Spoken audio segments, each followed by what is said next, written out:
afternoon, everyone. Thanks so much for joining in this afternoon, October 10th. And someone mentioned it's 10-10. So are we going to pass our test and give you a 10 or 10 by 10? Yeah. We sincerely hope so. I know it's a special day for Chicago today. We had the marathon and actually just concluded about 5 minutes ago. So we apologize in advance if you had any problem looking for parking, but here we all are. So my name is Pramila Kumar. I'm the creative director for Ekjut Theatre, and this is season 7 of Yoni Ki Baat. If you have taken the flyer to know what Yoni Ki Baat is, so essentially it was inspired by Eve Ensler's book called Vagina Monologues, and this is an adaptation of the same, and the whole objective is to bring in stories. Sometimes the stories are tabooed. We don't often talk about, especially in the South Asian culture. We try to bring in these stories. These stories are not fiction. As yet, we have debuted about 65 of these stories in the last 6 years. And today we are really delighted to bring in 5 more. And we understand the last year and a half has been different, challenging, and I can say to bring a play live has also been very challenging, but a group of very talented people have joined in. We all practiced once our vaccination, second dose was all complete, and everything has been done within maintaining safety is most important. And with that, I would also like to introduce Caitlin Edwards, who is providing our music today. Ulka Nagarkar is going to be my co-host. There she is. And we have Jayashree Nagaraj, who is going to be our stage manager. We're also very thankful to Dr. Ahmed and Shireen, Dr. Shireen, for allowing us to rent this beautiful place. As you see, this is actually an art museum. There's some great pieces of art on the wall, and of course there's a whole floor downstairs. So Yoni Ki Baat season 7 is right here. And with that, without much ado, let me present the first storyteller, Rohina Malik. You may have heard of her, and this is a story. It's a solo story written by her, and it's going to be performed by her. The name of the story is Unveiled. And we would also like to take this moment to give a disclaimer. It's possible you will be surprised by listening to what our storytellers tell you. You may be offended. You'll be very uncomfortable. That's completely fine, right? But the story is a story. There's no judgment in it, and the whole objective is to tell you a viewpoint. So please, let's all respect all storytellers, and some stories will be very, very uncomfortable for you, especially our last story, but we'll give you more background on that. But with that, let me please welcome Rohina Malik, first storyteller with Unveiled.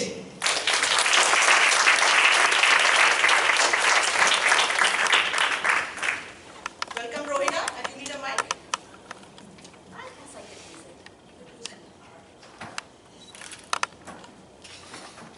Part 1, Chocolate Chai. If you're making authentic Pakistani chai, you don't need a kettle. All you need is a saucepan. The name of this tea in Urdu is Doodh Patti.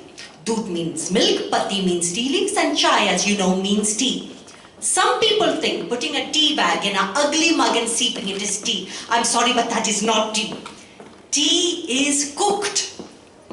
Basically, I cook the tea leaves in the milk and add a variety of spices such as cinnamon, cardamom, and cloves. That's how you make Doodh Patti.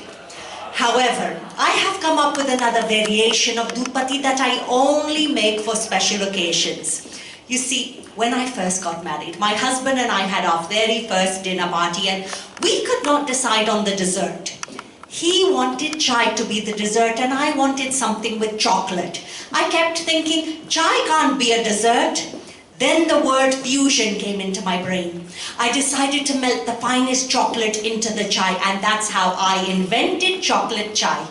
It was a huge success. Everybody loved it. Now the Pakistani community is copying me. My husband gives me a hard time. He always says, you should have sold the recipe to Starbucks. We could have become rich. Anyway, today you are in luck because I'm making chocolate chai just for you. You have a funny look on your face. I know what you're thinking. You're thinking I came all the way to Devon Avenue to see if this Pakistani woman can design for me the Bollywood dress of my dreams, and instead she's wasting time talking about chai. Don't worry, I'm not insulted. In my culture, we do business in a very different way. Let me explain how I work. Some people call me a fashion designer, but I don't see myself as a fashion designer. I'm an artist. Here is my process. A potential client calls me like you. You're not the first American girl that has come here for the Bollywood look. Business has been booming ever since Slumdog Millionaire. We will drink lots of chai and eat samosas and snacks, and by the time you leave, I will know if I'm going to design your dress. You see, it is not you who is choosing me. It is me who is choosing you. This is not about money. I don't care about that. I'm an artist. I've gone without work for months because I didn't feel a connection to the client. I look to your soul. And if I feel a connection, then I won't just design a dress. I will create art. So, tell me about your party. Is it a birthday party? A wedding dress? Oh no, sorry, no. I don't design wedding dresses anymore. I just can't. Not after what happened. I'm sorry, but your friend is mistaken. I don't design wedding dresses anymore. I just can't.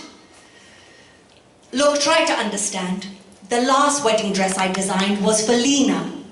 She's my best friend. She immigrated to America from Pakistan like me. Leena is a John. She's amazing. We wanted Leena's wedding day to be unforgettable, and it was, but for very different reasons. I was wearing my favorite hijab, that's the Arabic word for headscarf. It was my grey hijab that Ammi gave me when I first made the decision to cover my hair. We cover our hair for God, and because we believe modesty is a part of faith. I'll never forget my mother when I made the decision to cover. She surprised me because she started to talk about her labor when she had me. Now, my mother's very old-fashioned and she would never talk about things like her labor, but she told me that while laboring in the hospital, she kept reciting the chapter in the Quran named after the Virgin Mary, Surah Maryam. That chapter talks about Mary's labor with the prophet Jesus, and scholars recommend pregnant women to read it because of the blessing. After she gave birth to me, she named me Maryam. And she prayed to God that I would have a connection to the divine like Mary. I guess seeing me covered made her feel like part of her prayer had been answered. What was I telling you? Oh yes, Leena's wedding. I had beautiful mehndi on my hands and I was running really late. I grabbed my sticks. You see, we have this dance called the dandiya. We take these sticks and we smash them together. It's beautiful. I grabbed my baby and my toddler and I put them in the car. I called my husband who was still at work and said, hurry up or you will miss the stealing of the groom's shoes. You see, in my culture, the bride's entourage steals the groom's shoes. The poor groom is sitting on the stage like an idiot without shoes. If he wants them back, he has to pay. You can make good money at a desi wedding. When I arrived at the venue, the parking lot was full and I realized there were 2 weddings taking place inside this building. Our Pakistani wedding and an American wedding. Finally, I found a spot, parked my car, grabbed my double stroller, put my baby in, put my toddler in and headed towards the entrance. I was so excited. I kept thinking about Leena and imagining how she would look in the dress I designed for her. It really was my best work.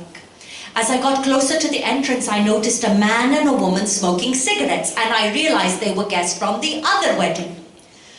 When I walked past the man, he said, "Take that crap off your head." I froze. I couldn't move. My brain was trying to process what just happened. I kept asking myself, did he just say that to me? I turned around and he was glaring at me. I thought to myself he might be drunk, so I decided to just ignore him and walk away. As I started to walk away, I could hear him and his lady friend laughing. Maybe it was the laughter, but I stopped. In that moment, I realized everything I do, my children will do. If I let people treat me like garbage, my kids will grow up and do the same. So I turned around, looked him straight in the eye and said, "Sir, you need to get an education because you're ignorant. You're in America, take that crap off your head." That's right, I'm in America, where I have my constitutional right to practice my religion and dress how I like. You Arabs are all terrorists. Go back to Afghanistan. Sir, let me educate you. Afghanis are not Arab. I am not Afghani or an Arab. I'm American, a Pakistani American. If you're American, dress like one. I am dressed like one. I know all about your kind. You people are crazy. Paradise, right? You want paradise. Kill all non-Muslims. I told him he was wrong. I told him we believe paradise lies under the feet of mothers. So honor and respect mothers. I told him that what he just said to me was very ignorant. "Don't call me stupid, you bitch."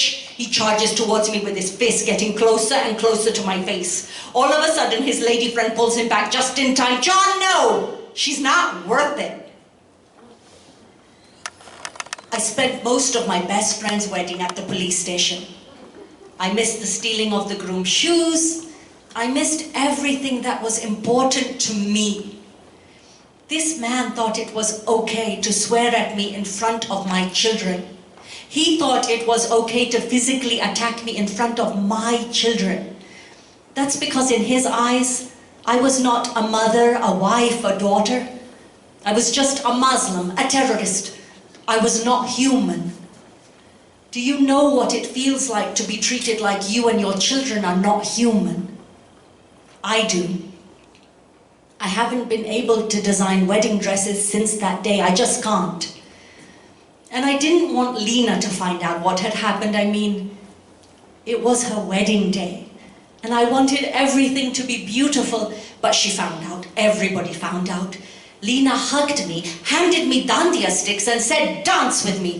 I looked at her like she was crazy. How can I dance? I should have just ignored him. What if he hit me in front of my children? Mere bache, they would have been traumatized for the rest of their lives. Lena said, "Dance with me." I refused. Then Lena recited a poem by Rumi. Dance when you're broken open. Dance when you've torn the bandage off. Dance in the middle of the fighting. Dance in your blood. Dance when you are perfectly free. So I danced. I grabbed my dandiya sticks and I danced and I drank lots and lots of chai. As for the man, he was arrested for assault. The truth is, I don't think his arrest will teach him anything, maybe to hate Muslims more. So what's the solution? I don't know. Getting to know me might help. I just love designing wedding dresses. I really loved it.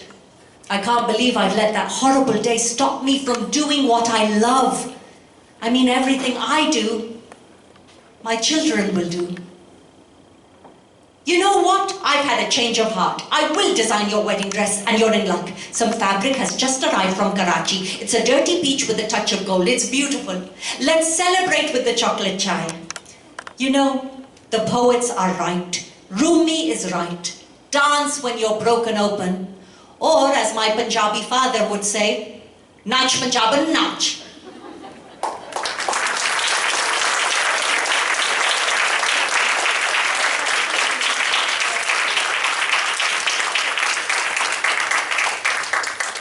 Part 2, Moroccan mint tea.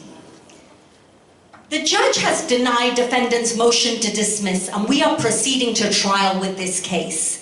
You have a really strong case, you really do, but every time I ask you about the party, you freeze. As your lawyer, I need to know the facts. Just relax, take your time, and can you tell me what time you started to get ready that night for the party? Sweetie, you have to talk to me or I can't help you. I know, let's take a break. I was just making some Moroccan mint tea. Have you ever tasted it? It's so easy to make. You just boil the water, add Moroccan green tea, fresh mint. It's served in glasses, not cups, and it's garnished with lots and lots of fresh mint. My family's from Morocco, and in my culture, tea is more than just a drink.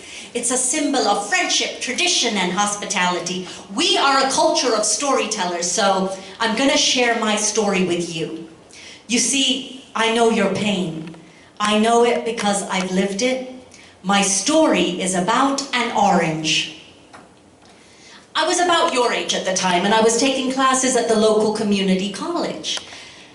I didn't know what I wanted to do with my life.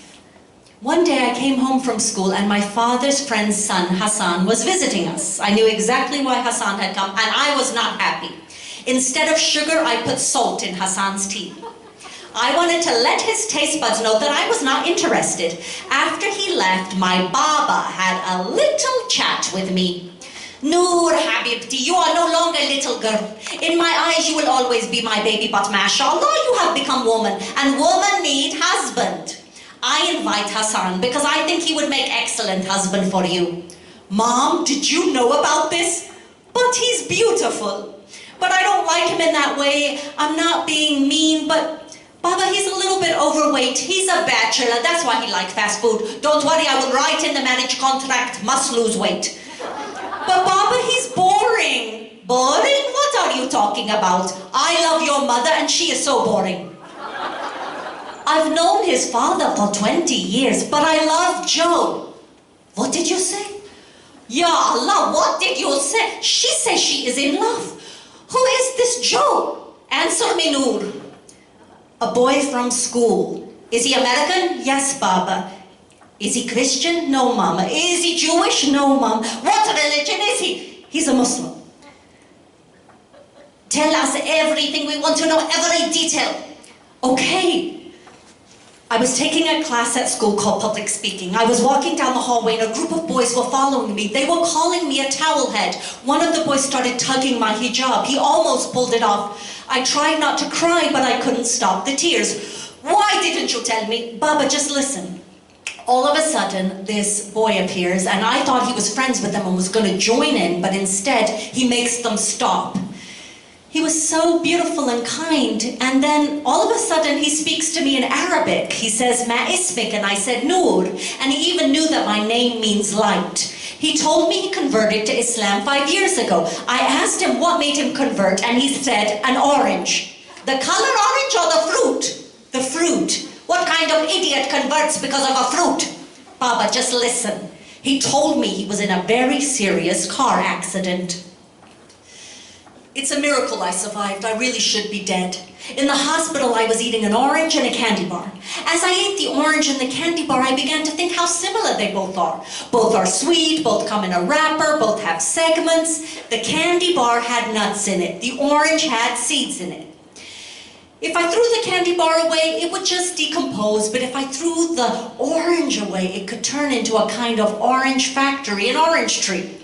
Then I thought, what if someone designed a candy bar that if thrown away, turned into a candy bar factory? It's impossible. In that moment, I felt God. See, someone designed the candy bar. Something designed the orange, which is a miracle, because it can reproduce. Existence can't come out of nothing. That's when my journey began. It led me to the Quran, and when I converted, people would ask me why. I'd say, because of an orange. That's interesting. I never thought of an orange in that way. Will you be quiet and let her finish? Then what happened, Noor? We became friends. He's a musician. He's studying the oud. One day I asked him to play for me, and he did. And as he played, I thought, this is it. This is what falling in love feels like. One day he gave me a letter. Go get it right now. I want to read it. No need. She has memorized it. How do you know? Because I am a Moroccan woman and I know how Moroccan woman loves. What did it say, Noor?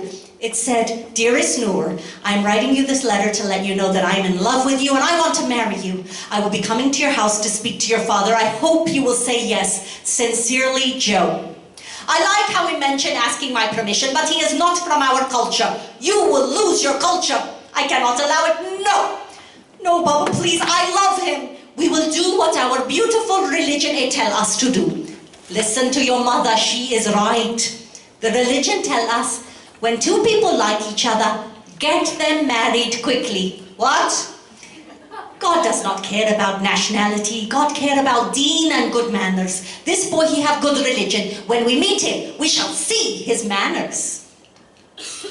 When my parents met Joe, they loved him. We were married and I was so happy. My life had just begun with my soulmate. I know what you're thinking. What does all of this have to do with your case? Keep listening. About a month after my wedding, Joe had his first oud concert at the college. He was so excited because it was the first time he was playing with the Arabic music ensemble. I gave him a gift, something that he could wear to the concert. It was a long, beautiful jalaba from Morocco. A jalaba is a Moroccan garb that our culture, and we wear this, and he looked beautiful. It was a Friday evening when I drove to the college parking lot for the concert. I came early because Joe and I were going to get coffee before the show. Joe was supposed to meet me in the parking lot, but when I got out of my car, he wasn't there. I heard a scream behind the main building near the garbage cans. I started to run there. I saw a group of boys beating Joe. Joe saw me and screamed, "Run!" I tried to run as fast as I could, but two of the boys grabbed me and pulled me to the back where he was. They had knives. 3 of them pinned me to the floor. 1 of them punched me in the face. Joe screamed again, and that's when I knew they had stabbed him. They used the knives to cut open my... One of the boys said, "Who wants to go first?" I was screaming and begging them to stop, but they kept saying, "No mercy for terrorists." I let my soul connect to God. I kept saying, "La hawla wa la quwwata illa billah." There is no strength or power except with God. I heard a siren and all the boys ran. I thought everything was going to be okay until I saw Joe. He had been stabbed several times.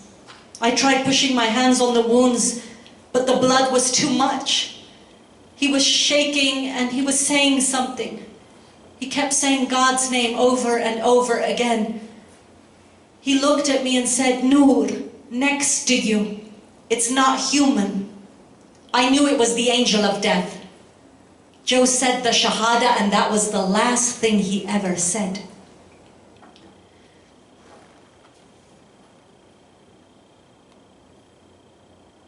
For a long time, I locked myself in my bedroom and I was in a deep depression. I would just scream, "Why me?" The state's attorney kept calling and asking for my help. The boys had been charged with murder, and to convict them meant that I would have to testify. That meant telling every detail about that night, and I was so ashamed. And I didn't want to bring shame on my family. All day and night I would read Joe's letter, and then one morning the letter was gone. I knew who took it. "Mama, give me back my letter." "I will give to you one day, but not now. Now you will leave your bedroom.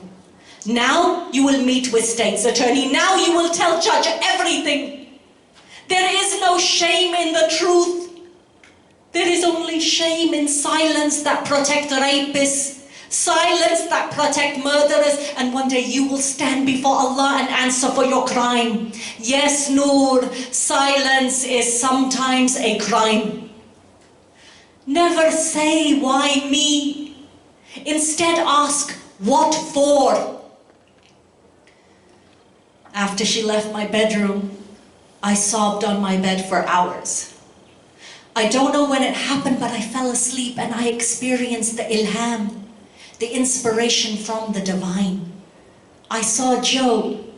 He said, "A dark world needs light, and you are Noor. You are light." The next day, I finally left my bedroom. I met with the state's attorney. He introduced me to groups that fight against hate crimes. I met other victims and their stories. Their stories made me feel less alone. Slowly, I began to heal. I spent a lot of time thinking about my mother's words. Never say, "Why me?" Instead, ask, "What for?" When I graduated from law school, my parents were so proud. You see, that's why I'm here. For you. The man that raped you will do it again. You have to speak. Your words, they have power. I will never forget Joe. Because of him, I found my purpose in life. And he made me see God in everything, even an orange. Let's drink the tea now. Let's drink it with lots and lots of sugar.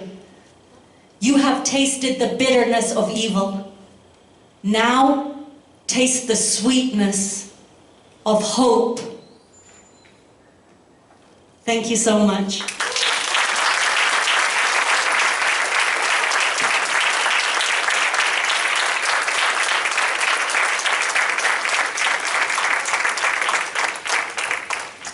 Thank you so much, Rohina. That was Truth with a mint chai. So I hope you all would have enjoyed. This is, again, there's several sessions to it, but I know Rohina only presented a couple of these. In one of the stories, she mentioned about love. So you know what? Where does love happen? In Hollywood or Bollywood? Or in movies, right? Or running around Michigan Ave, or dancing in Grant Park. Where does love happen? We have a lot of millennials. Well, love can happen at any age, right? But a love with a refugee. The recent situation in Afghanistan has, gotten a lot of refugees. A brilliant, a very sensitive story on love with a refugee and who is not a refugee. How does love cross the boundaries? So that story will be presented by our next storyteller, but before that, just a few house rules. The restrooms are here. We will be having a break in about 20-25 minutes, so we definitely would request that you please silent your phone. These stories require all your attention, and I hope you'll be enjoying. And with that, let's welcome Kim Shoes. It's a solo performance written and performed by her, No Place Like Home. Please welcome Kim.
Stories that never should have to have been, let alone experienced. This is 3 days before I'm about to head back to the US after this fact-finding mission interviewing refugees. 3 minutes into this social hour to meet displaced Iraqi artists, and I make eyes with Omar.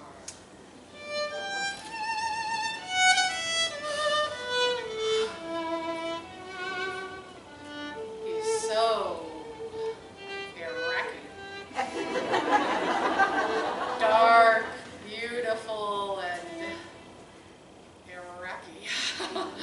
Middle Eastern men. I did not know you were my weakness, but apparently they are, or he is.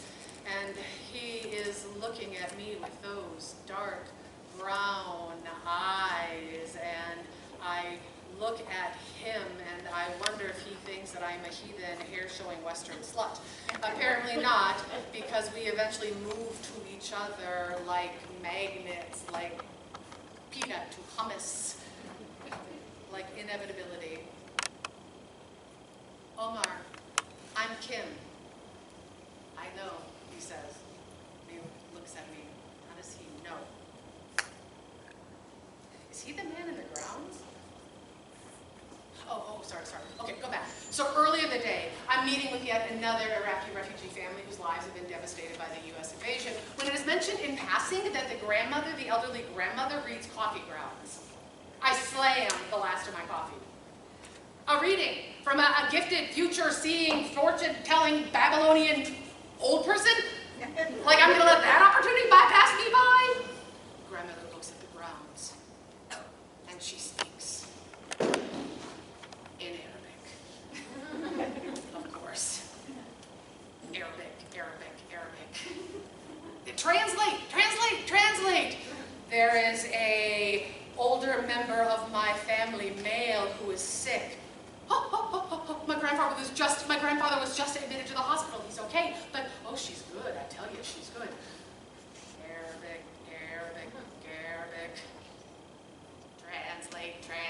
Translate.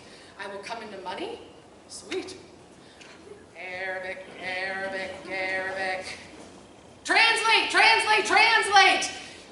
I will meet a man soon. Very soon, maybe even in Damascus soon, who will ask for my hand in marriage. What? Whoa. So you see, it was all meant to be. It was written in the grounds. I am at Omar's studio / apartment for the sole purpose of looking at his art. Sole purpose. He shows me all of his paintings, and they're beautiful. They are all Baghdad, he says. He can't stop painting Baghdad. They are bright, and they are colorful, and they are aching, and he is standing very close to me. Very close. He is flirting, I think. Is this flirting? I don't know. Does this translate? Everything is very confusing here for me. Maybe this is just more Middle Eastern hospitality. Iraqis are very hospitable. And he stands very close to me and asks me if I am hungry. Oh, sure, I guess. I say, truth is, I'm famished. I haven't eaten since that hummus and hard-boiled egg that the hotel called breakfast. And like that, he has gone off to the kitchen.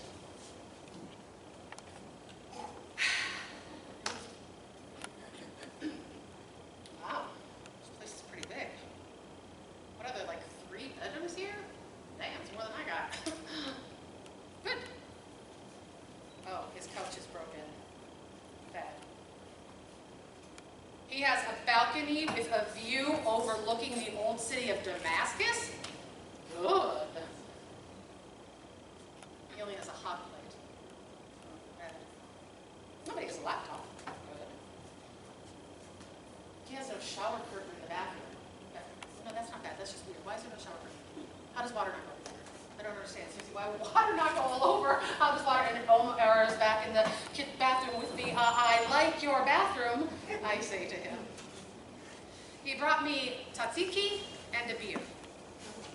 Okay, number 1, is he Iraqi or Greek?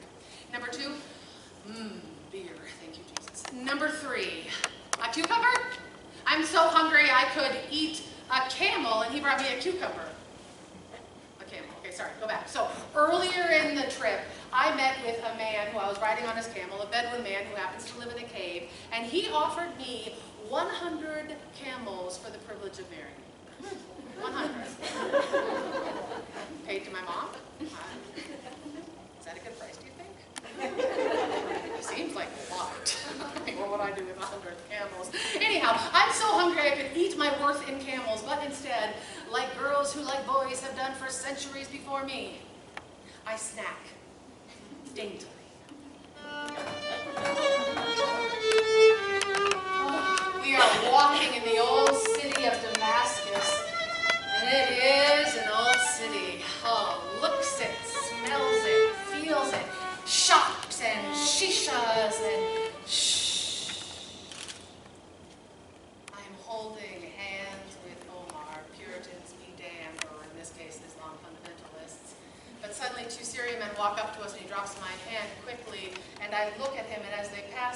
it up again. It's not just that we're an unmarried man and woman, he says. It's that he's Iraqi and I'm American. Really? Shit.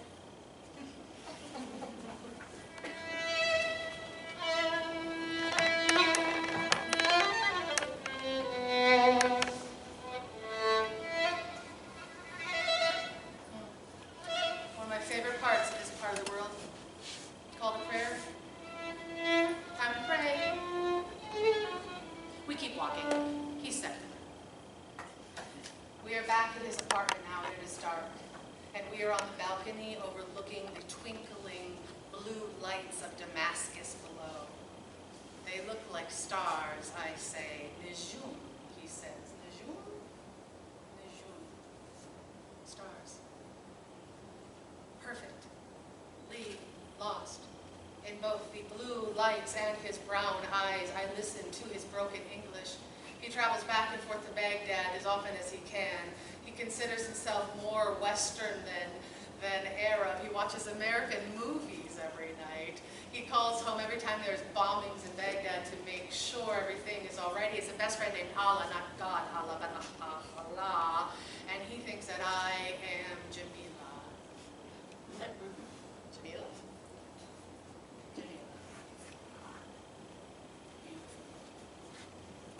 That translates.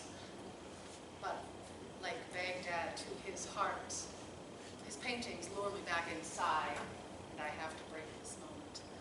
And as I'm looking at his paintings, I notice a lot of his paintings have this woman in them quite a bit. So I ask casually, who is that woman?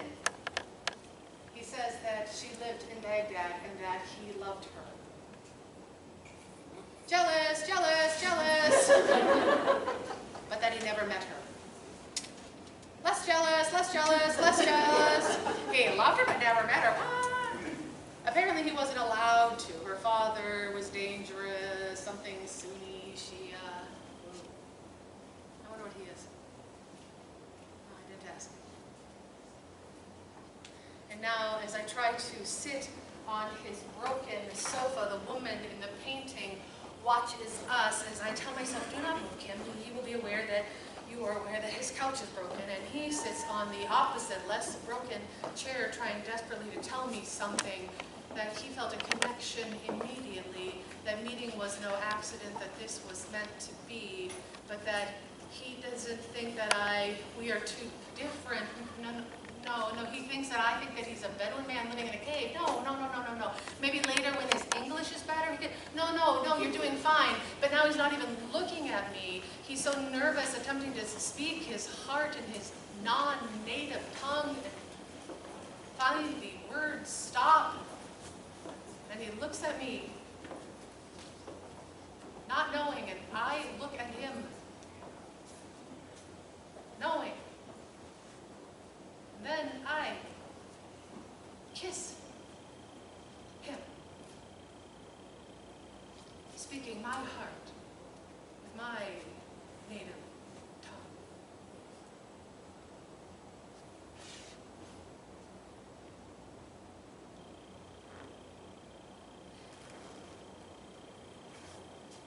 I kissed him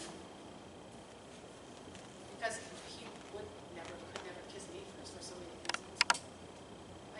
I kissed him because I think he needed. No, it's not true. No, I kissed him because I needed to after these 3 weeks. I needed to feel human, to feel love.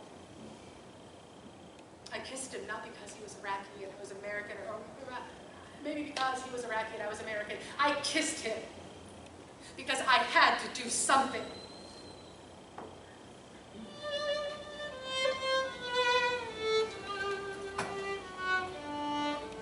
And mouth to mouth, we breathe together until Omar kisses me back.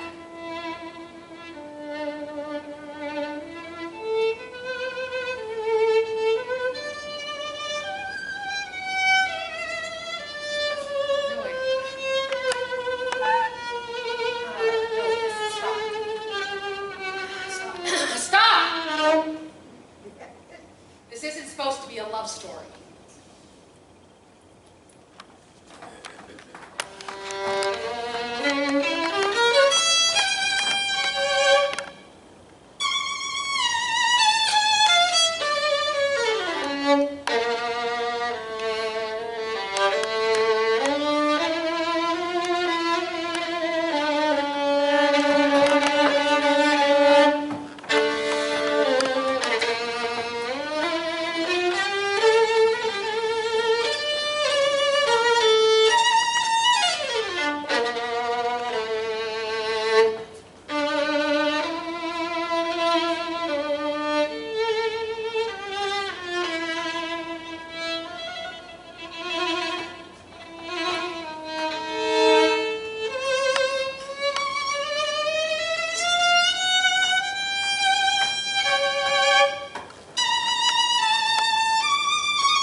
My story in 3 paragraphs. Wait, is this joke? What do I know to tell them? Because if I leave, if my whole family stay, we will be killed. There, I did 1 sentence. Oh, this tea. Not like in Baghdad. I miss my mother's tea. My story. I don't know what to tell them. How do I tell them my story? Okay, wait, sorry, hold on. So this one UN form asks for the refugee to share their story of why they left their exile, their homeland. And they need you to tell them why you left your country in 3 paragraphs or less. Why did you leave? Go. Because my husband's brother got shot in car, my husband drive. The other bullets fired missed my husband's head by inches. He came home covered in his dead brother's blood and brain. Yoni, we are in very big danger in Iraq. My son who is 6 does not talk now because of this. You understand? He does not speak. I have only 1 son and he does not speak. Is that a good place to start?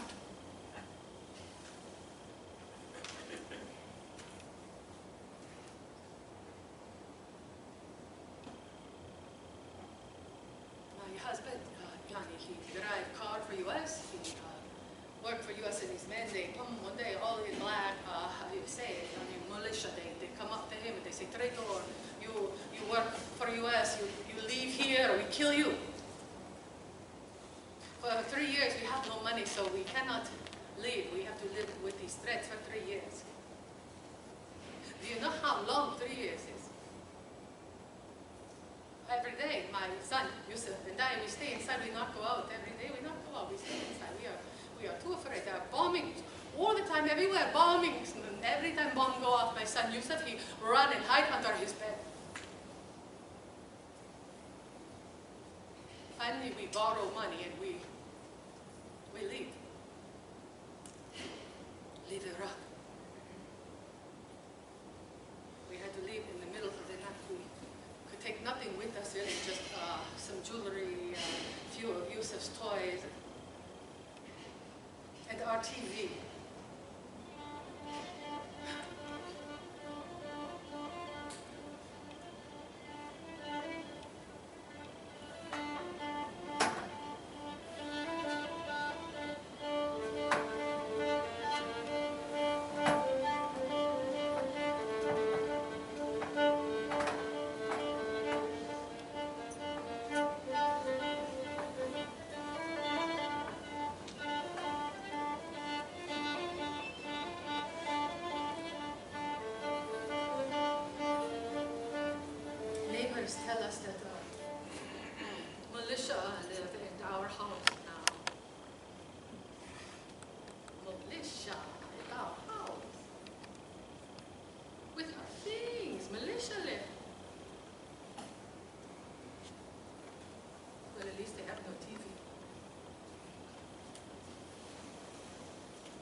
job now. Yes. Illegal, of course. A sweet floor night of flower shop. In Iraq before war, he was chemical engineer. Now he's sweet floor. Yusuf and I, we still not go outside anymore. We stay inside every day. Every day we stay inside. I am too young, too afraid still. Bombings.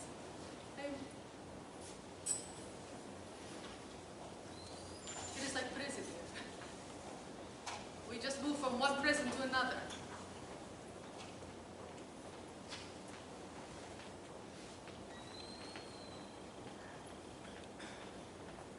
5 million more stories just like that one. And you know, I heard a story once about a couple who woke up in their house in Baghdad to a rocket that had crashed through their walls in the middle of the night and slid right onto their bed in the middle of the night. It didn't detonate everything, they were fine.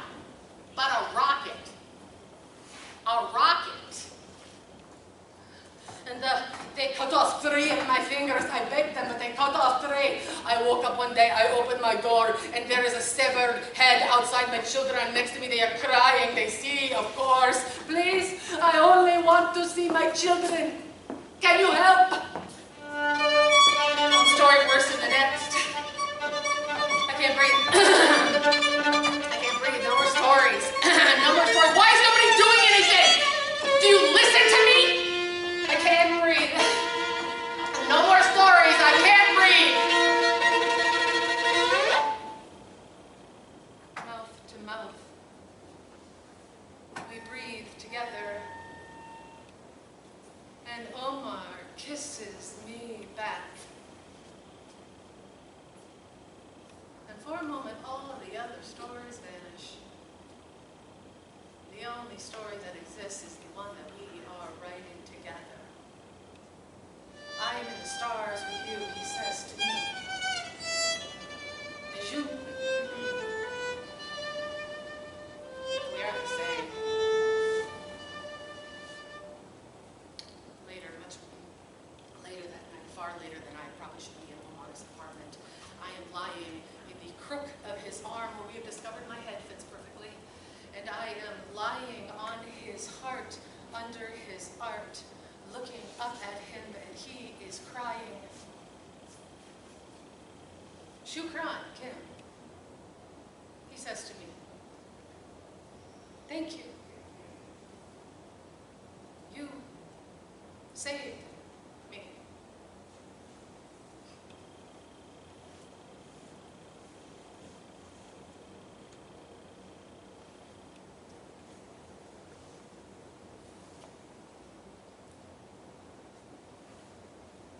I never saw Omar again.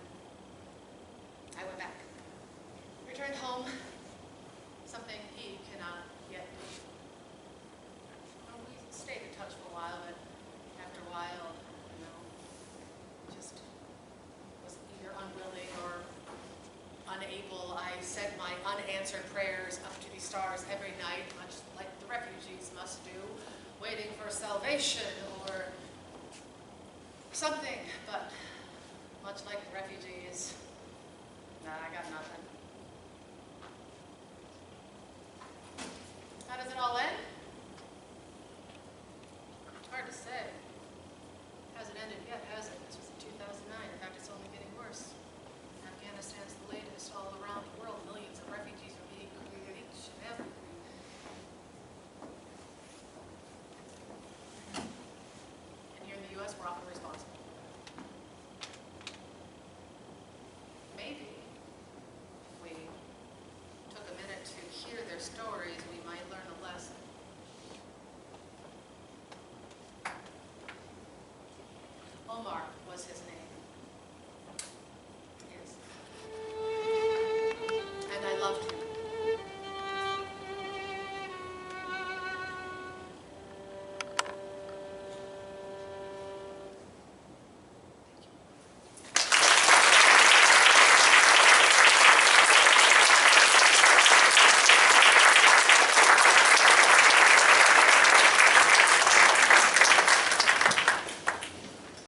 start the second half of Yoni Ki Baat. Welcome you all.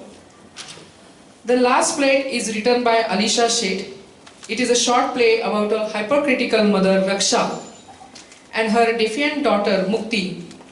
The dysfunctional intimacy they share with each other. When Mukti returns home to Raksha after a period of absence, both mother and daughter learn to cope up with their past, confront their present, and fight for their future over hair care. Raksha is Tanvi Bhatt and Mukti is Jimmy Hingu. Jimmy is debuting with this play. So let's welcome Tanvi and Mukti.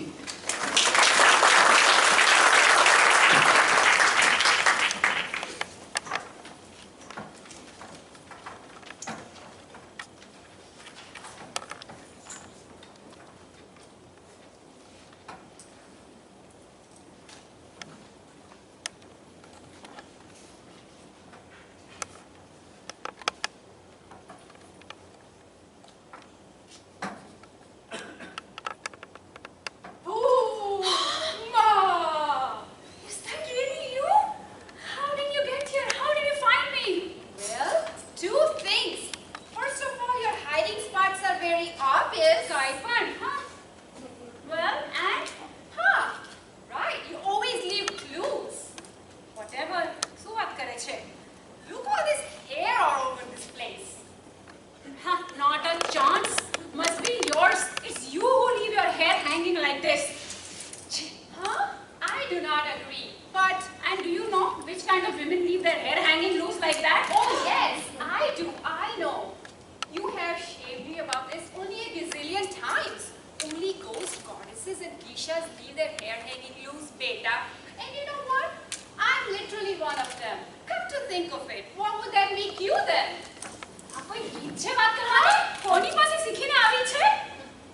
You know, even as your grandmother lay on her funeral pyre, she had beautiful hair. Her hair was dark as the night sky, deeper than the deepest lakes, thicker than the thickest trees. I braided her last plait before she parted from me. Her hair was perfect. She was perfect. Huh? That's great. તને શું સમજ આવશે?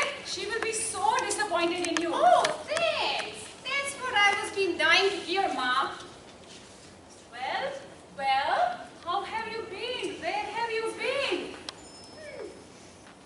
We free spirits don't have an address. We just float. હા, રેવા તેને બધું ખબર છે. In the name of free spirits, doing whatever you want, without any care of the consequences. Huh? You named me Mukti, so I'm living up to my name. You know what your auntie wanted to name you? Meeta. Which auntie? Arey, the oily faced one with the nice wearing hair. Oh, your beloved sister-in-law. How could I forget her? But I put my foot down and I said, no, Meeta. I will name her Mukti. Meeta sounds like a discontinued ice cream flavor.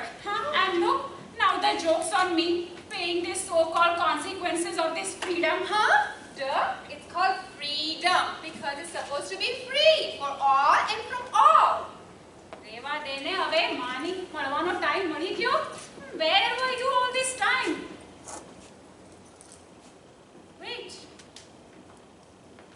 What time is it?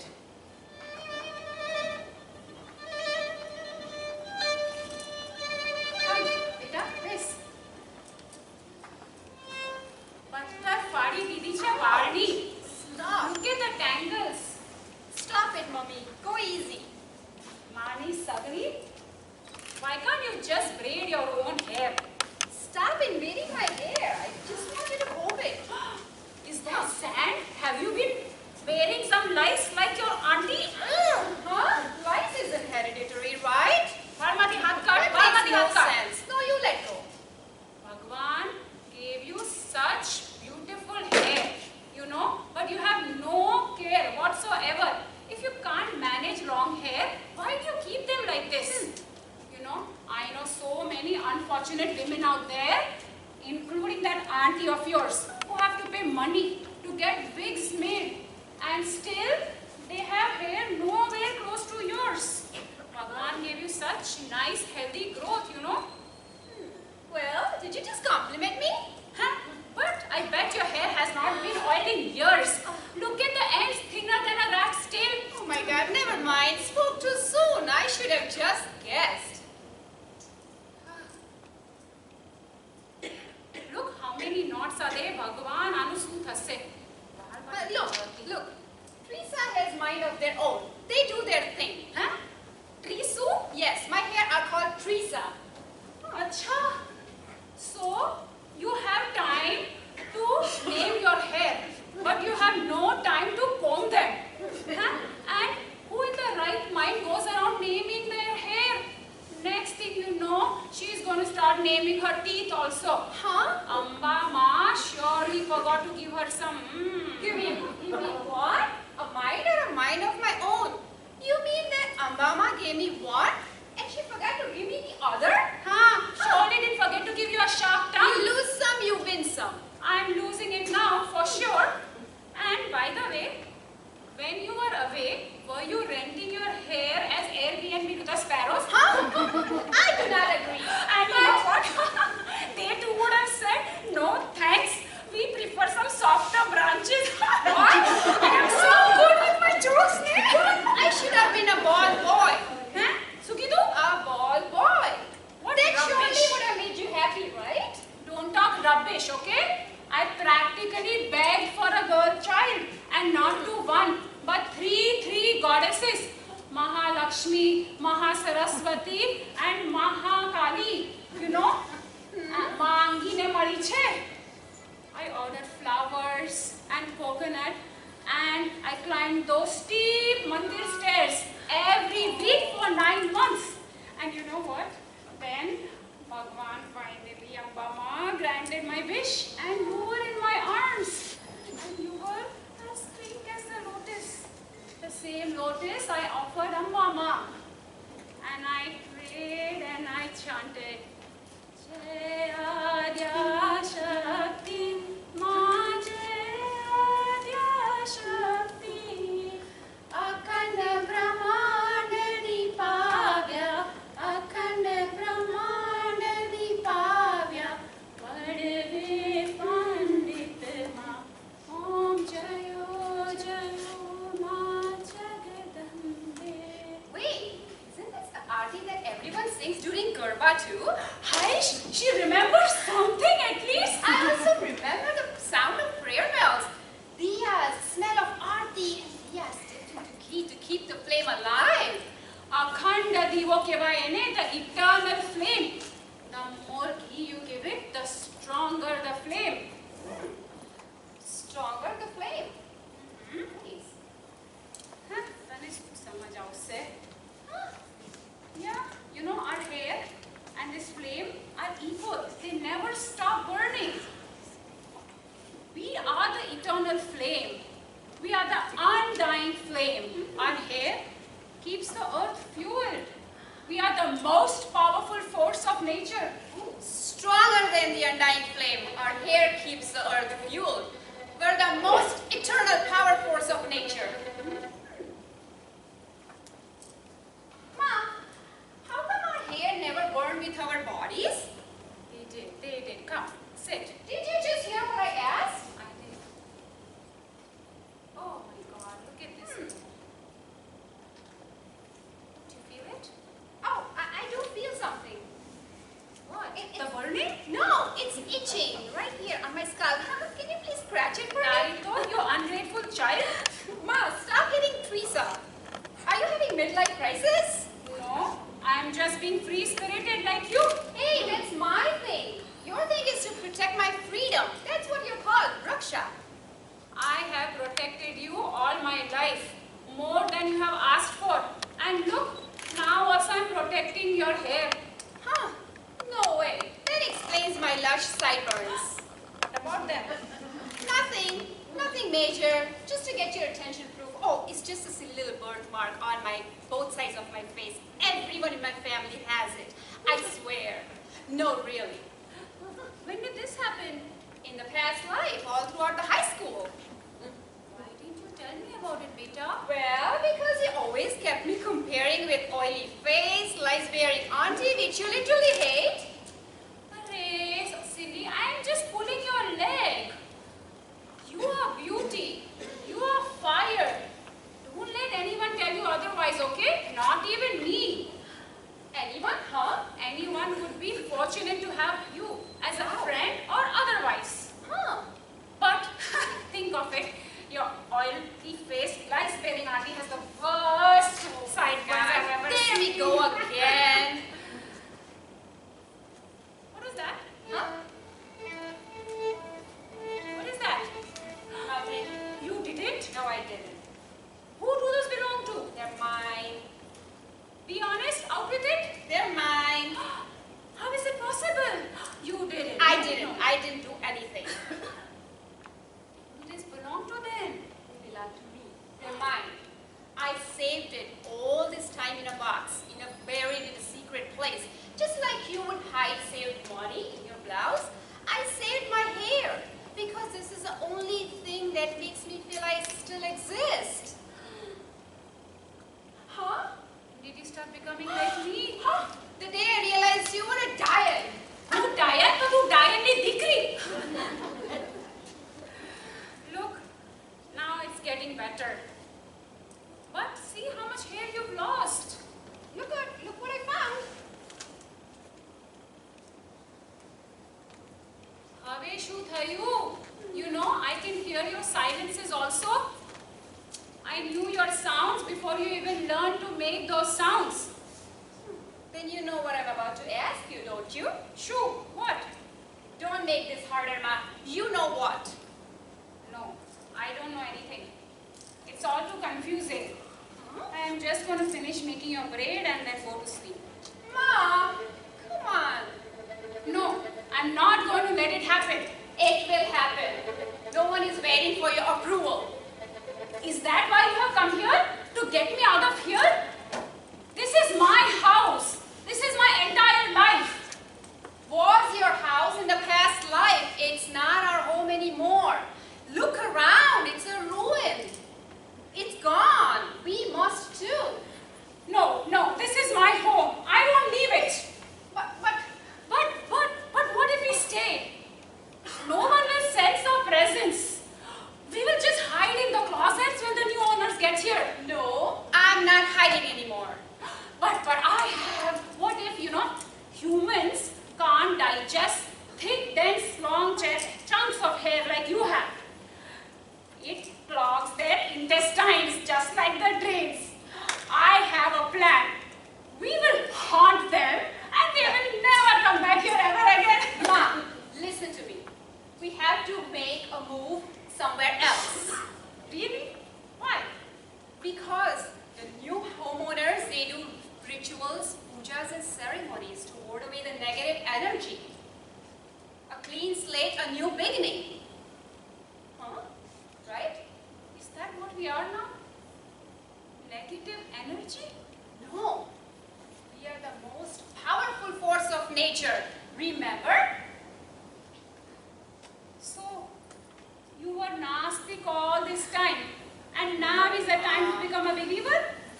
Mom, if you could carry me around those large steps like you would as a warrior princess, I could at least, very least, hope for a better future for us. A better tomorrow, Mom. We will survive this. I swear. Swear on who? On you, of course. Pachu. No, I'm not going anywhere. So then you're coming with me then, right? Huh? Where are we going? I have a place in mind. Does it have a view like ours? Just like ours. Really? Well, almost. It's a lake, but it looks like a sea. A sea lake? Yeah, a sea lake.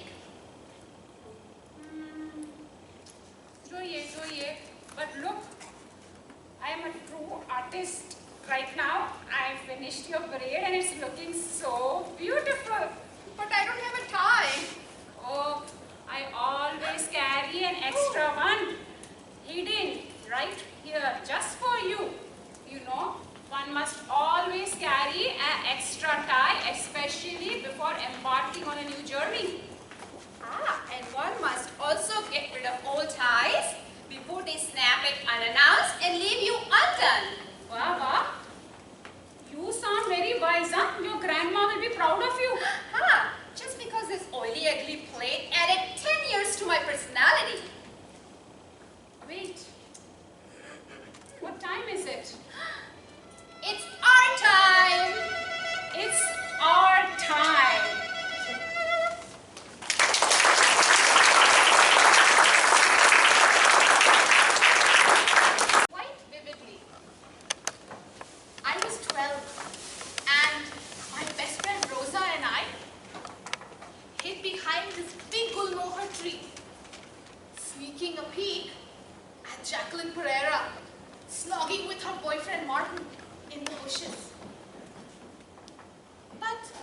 We were Jackie's watchers, keeping an eye and standing by to alert Jackie and Martin in case we saw Gumtooth Mary, the school's groundskeeper nun, coming that way. But watching Jackie and Martin really getting into it, I mean like really getting into it, made us blush so hard that we hid ourselves behind the tree and averted our gaze. Finally, the groans and grunts, they were done.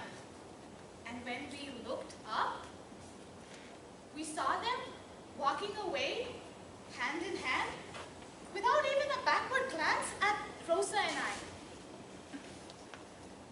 I remember walking back to the school, Rosa and I barely said a single word to one another.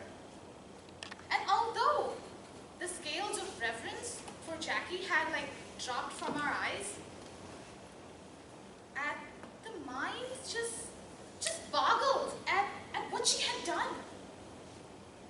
Jackie had gone all the way to number 10. Number 10, ding dong level. Sex. And that too at 15. This incident just made such a huge impact in my adolescent life because it was such a strange mixture of excitement and intrigue and titillation. But at the same time, there was this guilt and shame.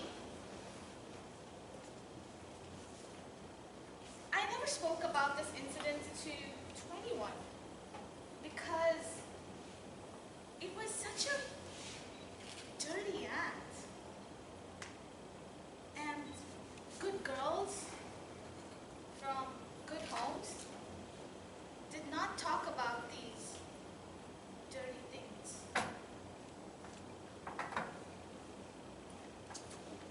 Jyoti, why is sex so powerful? So powerful. But why is it so much shrouded in shame? Huh? Why is it so? Why is the act of procreation a remembrance for shame, humility, and repentance for a woman? Why is the burden of guilt on the woman alone and not the man? Why is Judy's role in this sexual act considered to be shame, but Martin's was not even considered? Why is sex in this world going to be a gender bias in such stark contrast? Why, Jyoti? Why? So in an attempt to answer some of these questions, I thought, let's just start from the very beginning and lead up to the present day. So I started with the Old Book, the Old Testament and the book of Genesis, that tells the story of the original sin, or the act of procreation. Eve gave Adam the forbidden fruit. They realized their nakedness, they were intrigued, and they had sex. Now, even though this act of committing sex, or act of committing the original sin, was done by two mutually excited and consenting partners, Adam, a man, and Eve, a woman, Adam got away with a much lighter sentence of hardship, and even managed mortality for all men.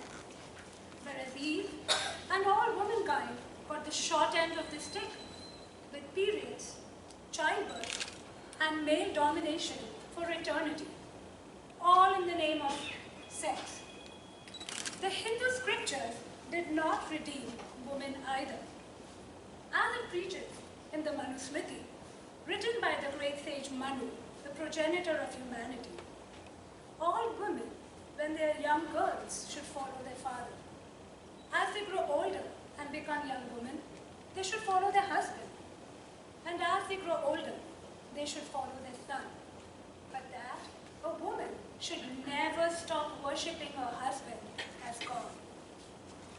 In short, a woman should never seek independence from men. What a crummy deal.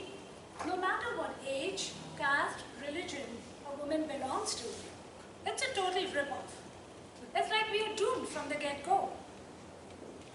And it just gets worse and worse. Well, in the Middle Ages, men decided to take over everything, including a woman's preeves with an abomination called chastity belt. Men would compel their wives to wear these chastity belts to protect their virtue while they were gone on their war campaigns.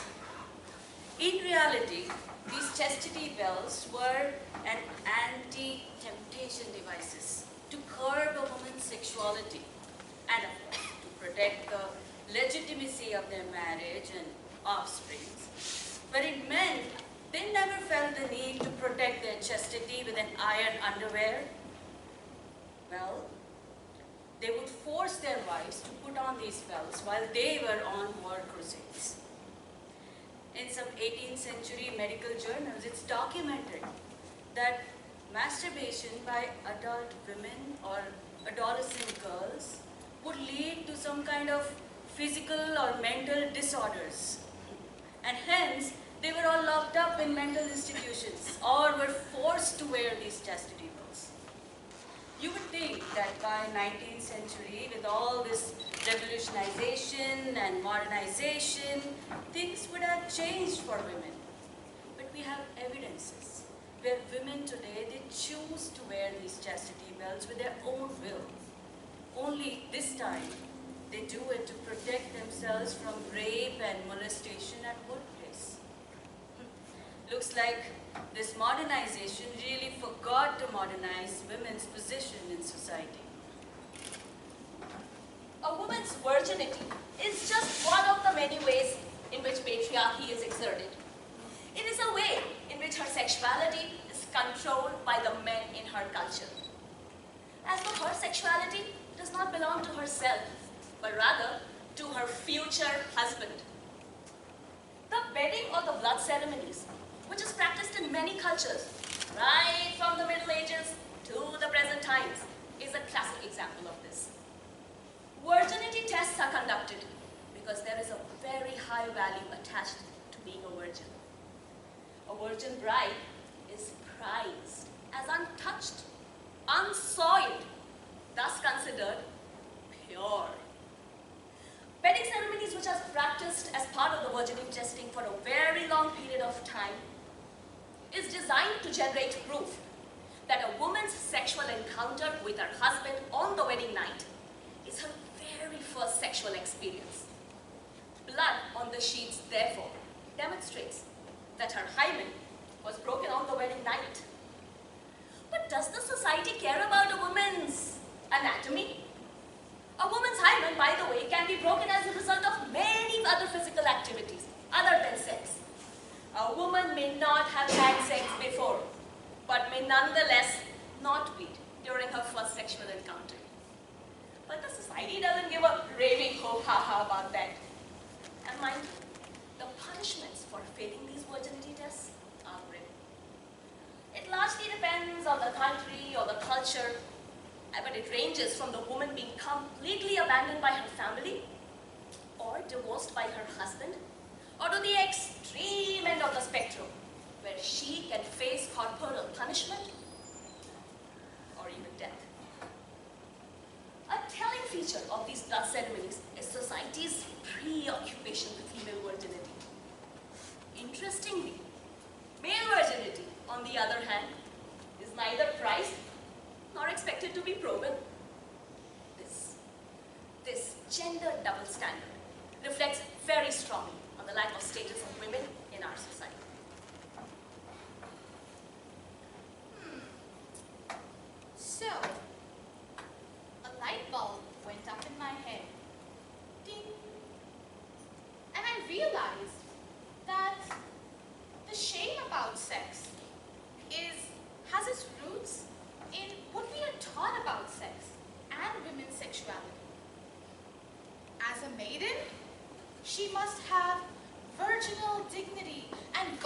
virtue with her life.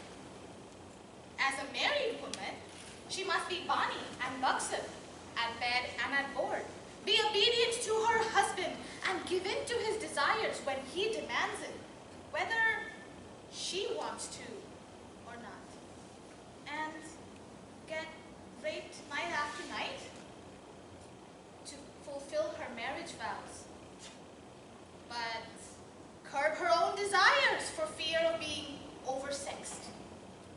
If she's an empowered woman, then she's probably a whore or a man-eater. If she chooses the celibate life to remain single, then she must have a soured virginity, a spinster. Is that what we call them? A passionate woman is a she-wolf, a whore, a man-eater. But a passionate man is a sexy Casanova. Society often doesn't look at women as individuals because they don't want them to be seen at all, in spite of their high self-worth. The more a woman educates herself about her body and her society, the more she realizes that she's empowered. She becomes aware of her own self-worth without the approval of men. And so, as an empowered woman, she stands front and center to be counted as an equal. It shakes the very foundations of our patriarchy at its core. After listening to all of these anecdotes, I realized that no matter what you call it, sex, Making love, fornication, or like the 12-year-old me said, number 10 ding-dong level, sex is a powerful act, but shouldn't be used to exert power. It has the capability to change who we are as a society, change our outlook. So let's take a small step towards making that happen. By giving the women in your lives the opportunity to control their own destiny, their bodies and their minds. Let a woman's journey to self-exploration be hers, but hers alone. Let her take that walk towards self-enlightenment solo. Only then will we have a utopian society that promotes independent thought, freedom, and equality for everyone.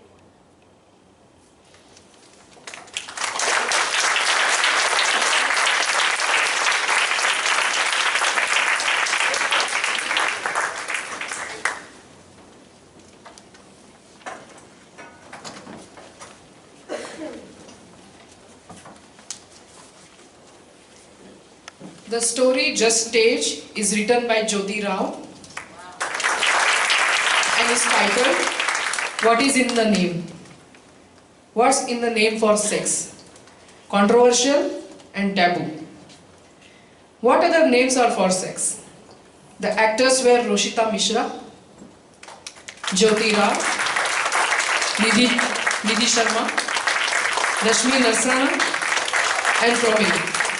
Please give them a big applause. Thank you. Thank you. So next we have The Irreversible Exchange of Lipstick, written by Chinmay Panda, and concept is by Pramila. This very special story has Atish Banerjee, Madhura Sane, Vinit Anand, and Bindu Punhani. Brace yourself, this is the big one. Just kind of a disclaimer we want to give. We are not here to teach you any lesson from this story. Just watch it, observe it, and comprehend by yourself. Thank you.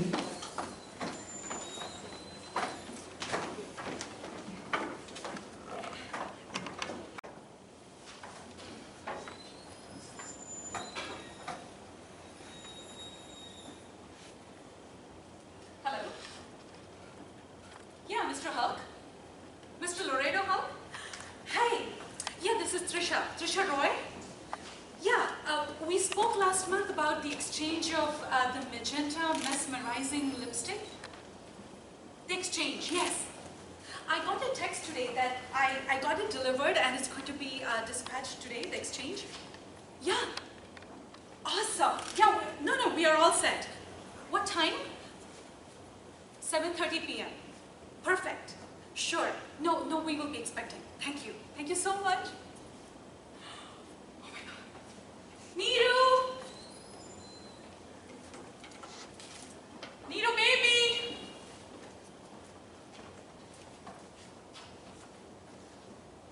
Neeru, darling! Nirvan, Roy, please! Are you getting ready or not? And get ready fast and wear your sexy Playboy perfume. Yes. Oh, I don't understand why you're so specific with that perfume, huh? Just I'll get be ready. ready. I'll be out in 1 minute.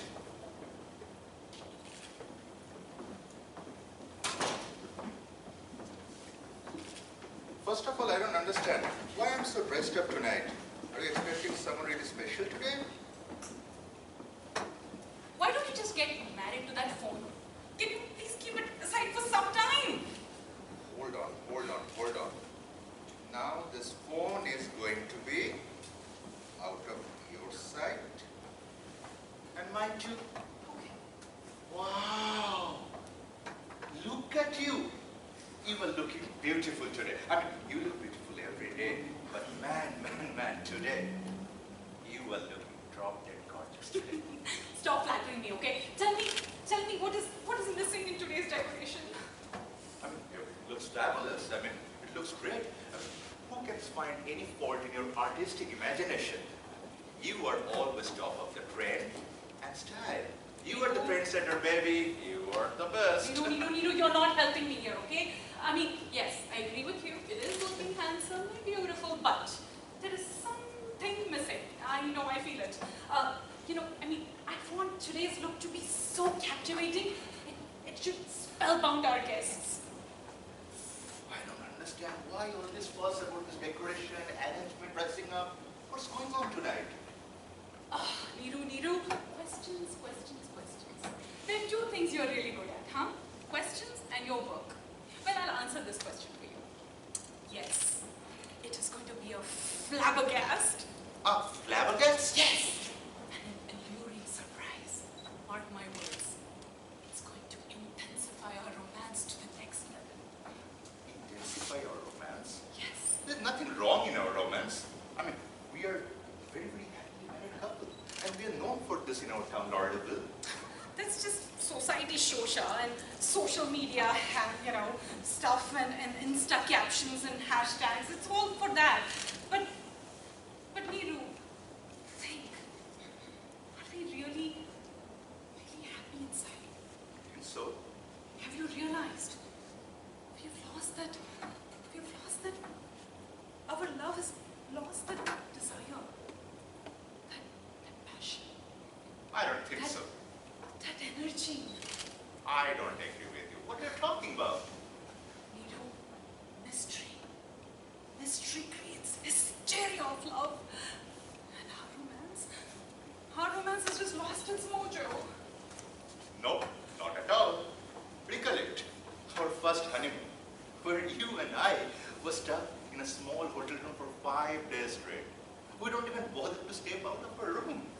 Even our second honeymoon, third honeymoon with the same wife, though, but it was fabulous. How can you even forget our very descent in the Bahamas? Oh my God, you are the best. I mean, how can you say we have any problem in a romantic life? We are absolutely good. I mean, it's a great. It's like having a vanilla ice cream. The same ice cream every day. And as the day passes by, the essence even goes down. Really? You just compare me with a vanilla ice cream? You can't even come up with an interesting flavor like a strawberry or coffee or vanilla? Trisha, come on, what's wrong with you? I mean, yes, we are married for a long time. We are married for 10 years. Things goes up, things goes down and up. And again, it will pick up. I mean, that is the beauty of the long-term relationship, Trisha. That's exactly my point. Nirvan Roy, we have to use this flabbergast to reignite our passion. And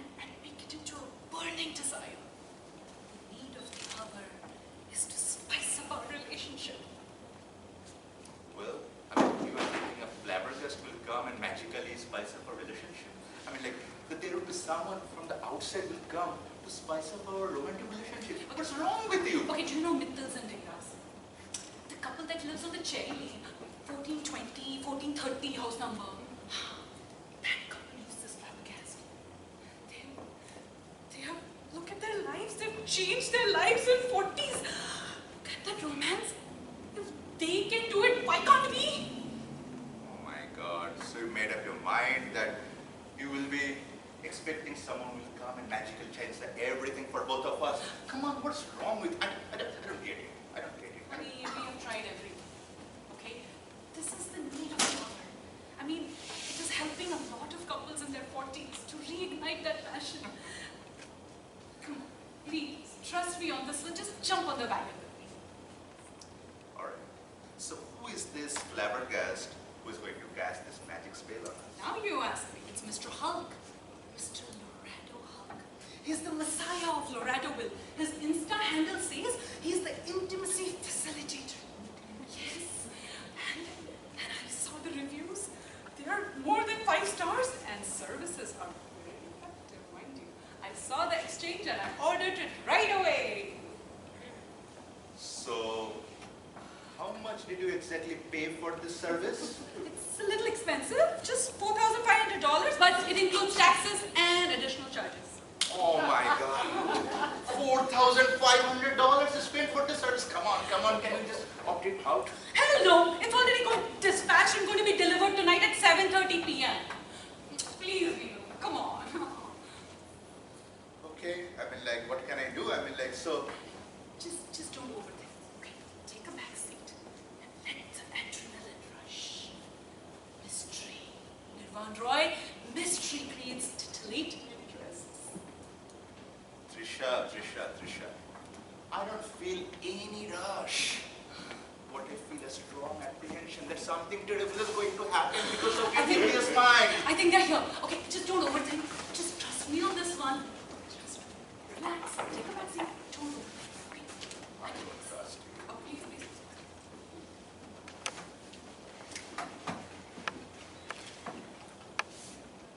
Hello, Mrs. Love. I'm Mr. Kalabi. You're utilizing lipstick. Yes, with me. I'm Trisha. Trisha Roy. Trisha. What a wonderful name. Trisha. A toast. Well, let me grab this opportunity to introduce my partner in crime. My wifey, Mrs. Gulati. Welcome, Mr. and Mrs. Kolati, to Roy's residence. We are eagerly waiting for the magenta, mesmerizing lipstick exchange. This is my loving and charming husband, Nirvan Roy.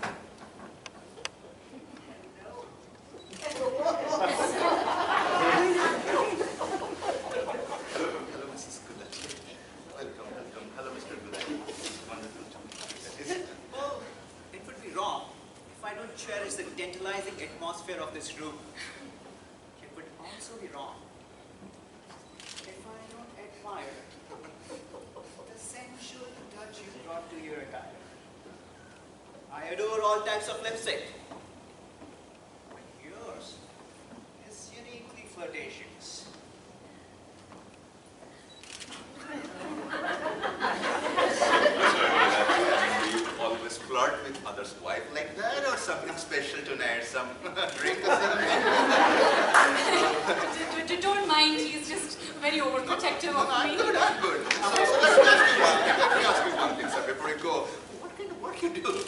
You must be in sales. Well, of course, Risha, we should be. Well, jealousy is a key ingredient of any romantic affair. It can make or break any relationship. Listen, Mr. Gulati, I'm absolutely fine. This sudden change in this whole environment, there is exerting pressure on me. I'm absolutely fine. But you did not mention yet what kind of work you do, sir. I'm really sorry. It slipped from my mind. Well, I'm a lipstick exchanger. I have been exchanging different varieties of lipsticks for the last 5 years. Lost cherry, very bossy, rich ruby, divine wine, and spice. Hey, hey, hey, my romance invigorator. What about our last exchange? Lust, rush. You know, now that I think about it, that was actually our most recent consignment. And it lasted almost a fortnight in Maui Island of Hawaii. By the way, the other couple totally loved it. Trust me, all of you, trust me. He is the best exchanger in the town. Have you must have you? Guys, I'm feeling completely clueless here. I mean, I was told that there is some delivery service. No, is it talking about some exchange of some sort? Whoa. Every first timer has the same anxiety as Mr. Uroy. Have a glass of wine. Or maybe two. And remove the release from your system like Trevor. This sounds like a good idea. Super interesting.